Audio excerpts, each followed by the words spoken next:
বস্তাত টকা, বেগত টকা, মুঠৰ ওপৰত টকা। ড্ৰাগছ সৰবৰাহকাৰী ফুলেন মৰাণৰ বাসগৃহত টকাৰ পয়োভৰ। ফুলেন মৰাণৰ বিৰুদ্ধে মহিলাসকলে লৈছে কঠোৰ সিদ্ধান্ত।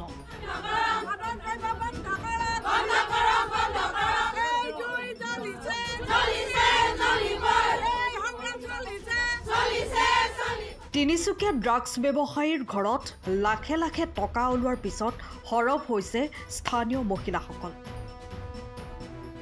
শনিবাৰে লেজাইখোলা জানমুখ গাঁৱৰ মহিলাসকলে একগোট হৈ ড্ৰাগছ সৰবৰাহকাৰী ফুলেন মৰাণৰ আৰু পৰিয়ালৰ বিৰুদ্ধে কঠোৰ সিদ্ধান্ত গ্ৰহণ কৰে।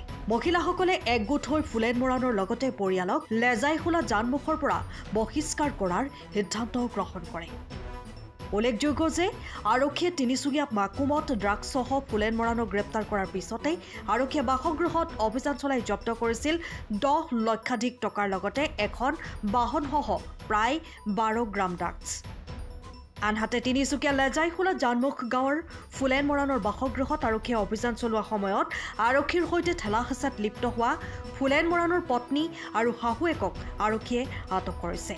ইফালে স্থানীয় মহিলাসকলে ড্ৰাগছৰ বিৰোধী এখন সভা অনুষ্ঠিত কৰি আৰক্ষী প্ৰশাসনক ড্ৰাগছ সৰবৰাহকাৰীক চিনাক্ত কৰি গ্ৰেপ্তাৰ কৰিবলৈ দাবী জনায়। আচলতে যোৱাকালি যিটো ঘটনা ইয়াত ঘটিলে লেজাইখোলা জানমুখ গাঁৱত, এইটো অতিকৈ দুখজনক ঘটনা।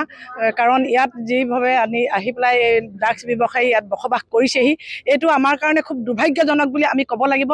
গতিকে আমি বিচাৰোঁ যে তেনেকুৱা দুৰ্ভাগ্যজনক ঘটনা আৰু যাতে নঘটক।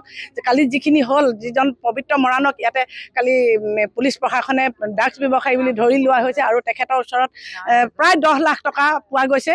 গতিকে এই 10 লাখ টকা তেওঁ ক'ৰ পৰা আহিলে আৰু এনেকুৱা ধৰণৰ ড্ৰাগছ ব্যৱসায়ীৰ লগত তেওঁ জড়িত এজন ব্যৱসায়ীক ইয়াত আমি এই গাঁৱত আৰু থাকিবলৈ দিয়া নহ'ব বুলি আমি এটা সিদ্ধান্ত গ্ৰহণ কৰা হৈছে আৰু তেওঁক অনতি পলমে এই ঠাই ত্যাগ কৰি তেওঁক যাবলৈ বুলি আমি সকীয়াই দিয়া হৈছে। আৰু তেওঁৰ লগত যিসকল জড়িত হৈ আছে আমি তেওঁলোককো সকীয়াই দিব বিচাৰিছোঁ, যাতে তেওঁলোকে অনতি পলমে এই কাৰ্যৰ পৰা তেওঁলোক বিৰত থাকক আৰু এই ঠাই তেওঁলোকে নিজেই তেওঁলোকে ত্যাগ কৰক।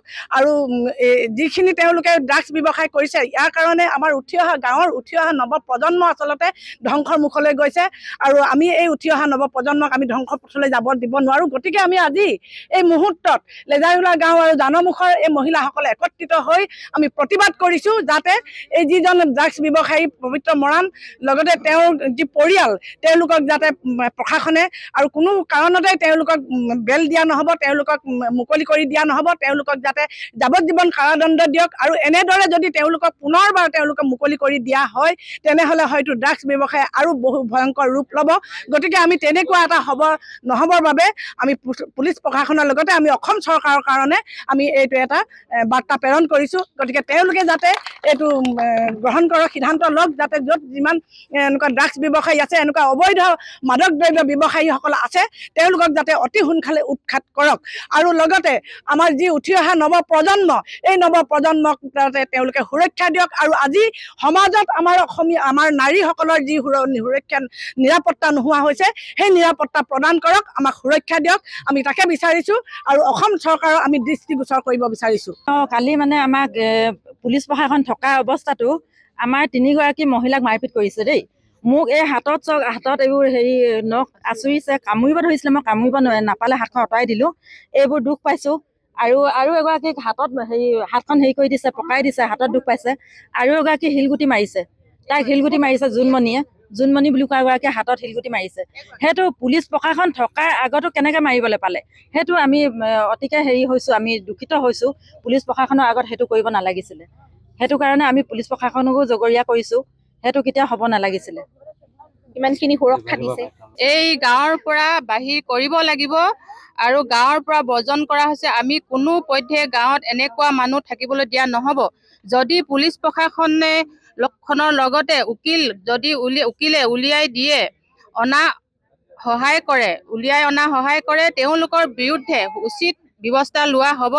কোনো উকিলে যাতে বেল্ট লৈ উলিয়াই নানে, তাকে সকীয়নি দিছোঁ। ইয়াত এনেধৰণৰ কোনো মানুহ যাতে আমাৰ গাঁৱত থাকিব নোৱাৰে, তাক লৈও আজি সিদ্ধান্ত গ্ৰহণ কৰে। এই ক্ষেত্ৰত পুলিচ আৰু অন্য কোনো মানুহে সহায় কৰে, তাকো এৰি দিয়া নহ'ব বুলি আজি আমি সিদ্ধান্ত লোৱা হৈছে।